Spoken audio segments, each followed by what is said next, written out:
Primeiramente, boa noite. Eu concordo com boa parte da tua análise. O CSA tinha uma postura mais defensiva desde o início e jogar contra times que marcam mais atrás é um pouco mais difícil para criar mesmo. Mas eu acho que o time teve uma boa produção ofensiva, se tratando do time que está jogando em casa. Você pode questionar que é da Série C, mas não é fácil jogar aqui. O Grêmio teve muita dificuldade, acabou eliminado. Hoje o Retrô fez um jogo duro contra o Bahia, lá que foi 3-2. O CRB empatou com o Cruzeiro em 0-0 no Mineirão. Esses jogos de Copa do Brasil são jogos que os times ficam muito motivados, o estádio fica cheio. Então a produção da equipe, a produção ofensiva do time, eu gostei. Eu só não gostei do resultado e não gostei da gente não fazer gol de novo. Era um jogo, e o lado positivo é que a gente não tomou gol. Tá? Acho que a gente ofereceu um pouco de contra-ataque a mais do que devia. Eu acho que a minha maior irritação no jogo foi essa. Para jogar contra um time assim, você tem que saber atacar, mas a primeira coisa é posicionar o time para você não sofrer contra-ataque. Eu acho que isso a gente pecou algumas vezes, somente no primeiro tempo. Foi o que acabou amarelando o Maurício Lemos. Mas assim, acho que o time tem que continuar produzindo e colocar a bola para dentro do gol. O jogo a gente produziu pelo menos para fazer 2 gols no mínimo e sair com o placar de 2-0. O CSA não teve nenhuma finalização dentro do gol. Diniz, aqui Jonathan Santos, canal BTB Esportes, boa noite. Diniz, eu queria que você tratasse um pouco do assunto Pablo Verratti. O Verratti, é claro, é evidente que é um jogador muito importante para o Vasco, principalmente no macro, por tudo que ele fez. Mas no momento, como todo jogador, vive uma fase em baixa.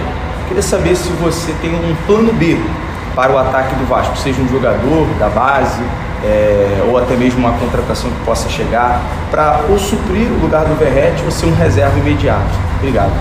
Eu acho que a gente tem plano B, mas assim, o plano principal é recuperar o Verratti na questão dele colocar a bola para dentro.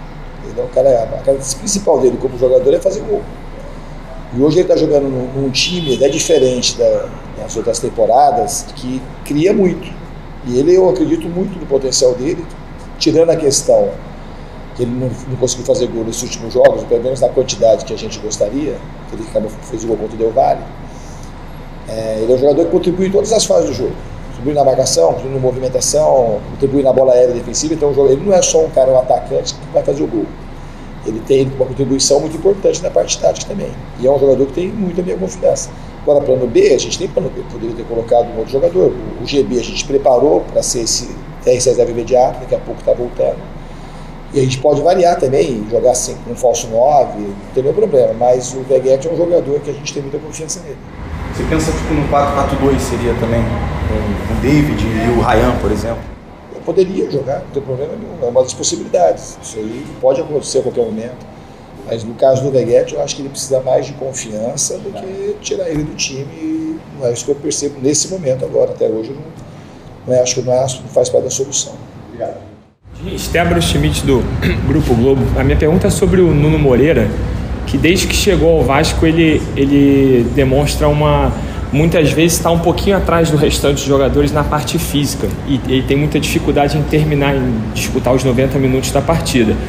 A princípio existia ali acreditava-se que era por conta dele estar jogando lá em Portugal, que ele veio de uma temporada que estava atuando, e aí veio a expectativa de que na pausa para a Copa do Mundo ele recuperasse esse fôlego, mas o Vasco voltou e até o momento ele não demonstrou muita evolução nesse sentido. Hoje foi muito nítido assim no segundo tempo que ele estava meio sem perna, aí tem um lance que ele perde a bola e você imediatamente já olha para o banco, já pede para chamar o Lloyd entra no lugar dele. Minha pergunta é essa, por que a gente está em agosto e o Nuno Moreira ainda tem tanta dificuldade de disputar 90 minutos?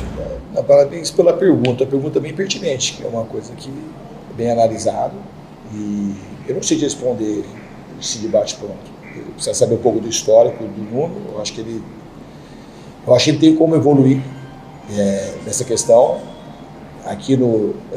Certamente desacostumado a jogar como a gente joga no Brasil, com essa questão de viagens. O Nuno também não jogou em Portugal em times de primeiro escalão, que joga Campeonato Português, depois joga a Champions League, ou joga a Copa Europa.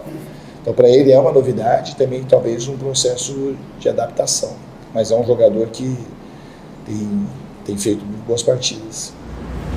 Diniz, Inter Beyond, canal A Hora do Vasco. Apesar do empate ser um pouco amargo, né? você se aproxima de uma classificação para as quartas de finais, porque decide em casa, São Januário lotado, com o apoio da torcida, acaba que por conta dessas circunstâncias a sua equipe se aproxima da classificação. Depois das quartas, 2 adversários precisam ser eliminados para chegar numa grande final. No início da temporada, a diretoria do Vasco ela sempre externou, sempre deixou claro para o torcedor, até por conta da classificação na Sul-Americana, que as Copas seriam prioridade. Só que existe uma particularidade no Campeonato Brasileiro, né? O Vasco tem 15 pontos, mesmo número de pontos do Santos, e agora se aproximando de uma classificação nas quartas de finais. Eu queria saber de você qual é a sua prioridade. A gente sabe que o futebol, por conta do calendário, requer esse diagnóstico. E no final, se você puder, sem incomodar, pode se posicionar em relação ao que a CBF falou a respeito da expulsão do Léo Jardim nessa semana? Então, Lineker, começar pelo final da CBF.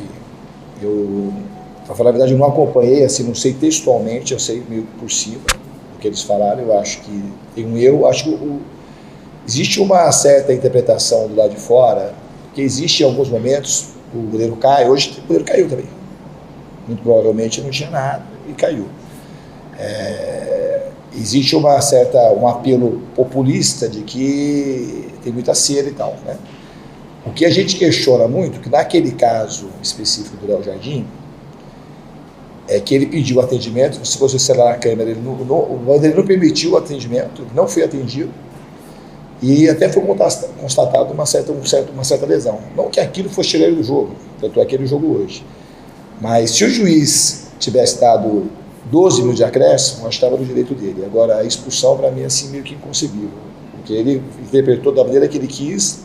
Teve um lance parecido com o Rocher, que ele nem advertiu. O primeiro cartão que ele deu para o Léo Jardim foi muito severo, bem no começo do jogo. Eu não sou um treinador que fico falando de fazer cera, todo mundo me conhece, dificilmente o goleiro cai no chão. Vou dar para contar nos dedos esse que o goleiro cai no chão, comigo. Então eu achei que equivocado esse posicionamento. Eu não sei o posicionamento textualmente da CBF, pode me falar, que eu não sei como é que eles se posicionaram. Se posicionaram a favor do árbitro. Não, eu acho que está totalmente equivocado do que ele fez, porque assim, se aquilo, a conduta tem que ter uma certa conduta, tem que ter uma regra geral, um critério que vale para ter equanimidade no campeonato. E da minha carreira de jogador e treinador, foi a primeira vez que eu vi. Ele passar o árbitro está certo. Então ele foi certo só neste jogo e só contra o Vasco. Então isso que é meio que inaceitável. Vai ter, senão, eu tenho quase certeza que não vai ter expulsões por conta disso, porque você é muito subjetivo. Se o goleiro cai e o cara fala que é cera, não tem como ele saber. Não tem como ele saber. Então, assim, ele não pode fazer. Eu acho que foi um erro meio grosseiro, na minha opinião. Abriu um precedente que eu acho que não vai acontecer expulsões. Eu repito, hoje no jogo o goleiro caiu e provavelmente não tinha nada. Não teve amarelo, não teve nada. E nos outros jogos vão acontecer coisas parecidas. E o Vasco vai ser provavelmente o único penalizado. A outra pergunta que você fez, da priorização. Eu não acho que o Vasco tem condição de priorizar nenhum campeonato nesse momento.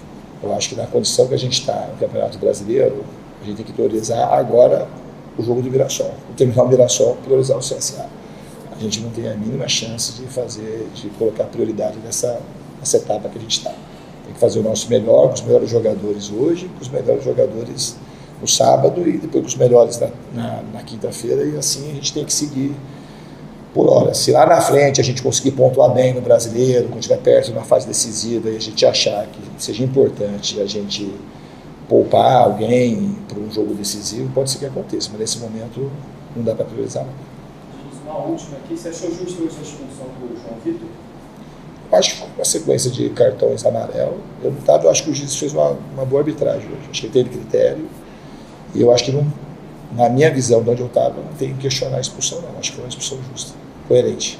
Eu queria que você falasse também do Raí, que é um jogador que a gente sabe que é um jogador importante para o elenco, para você, é um cara jovem, um jogador forte e tal, mas é um jogador que parece que ele perde a concentração em alguns momentos do jogo. Hoje, por exemplo, no primeiro tempo, ele até participou mais, você estava com ele muito tempo chamando ele, o PH e o Tietê ali para jogar junto, mas no segundo tempo ele sumiu completamente do jogo.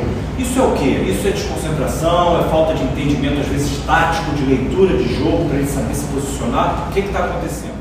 Eu acho que o Raí desconcentra um pouco mesmo no jogo. E ele tem um potencial gigantesco. Então, assim, para a gente ter ele mais ativo no jogo, o Vasco ganha muito. Ele está aprendendo a ser mais ativo. Quando ele joga do meu lado, a gente até brinca, quando ele joga do meu lado é mais fácil. Quase sempre quando ele está do meu lado, somente São João ele acaba produzindo mais. Aí, quando ele vai para o lado de lá, como aconteceu hoje, às vezes ele fica fora do jogo. E para a gente, ele como o Coutinho, o Nuno Moreira, são jogadores que têm que pegar na bola o máximo de vezes possível, que são jogadores que têm o poder de desequilibrar o jogo muito grande. Mas eu acho que ele está evoluindo. Se eu pegar o Ryan, o que ele produzia antes de eu chegar e depois que eu cheguei, eu acho que ele melhorou demais, mas eu acho que ele tem uma margem ainda muito grande, principalmente nessa questão de ser mais participativo. Tá bom, gente? Obrigado. Obrigado. Obrigado pela sua audiência aqui no Gol UFC, o seu canal no YouTube. Mete o dedo no like, compartilhe o vídeo e inscreva-se no canal. Um abraço e até a próxima.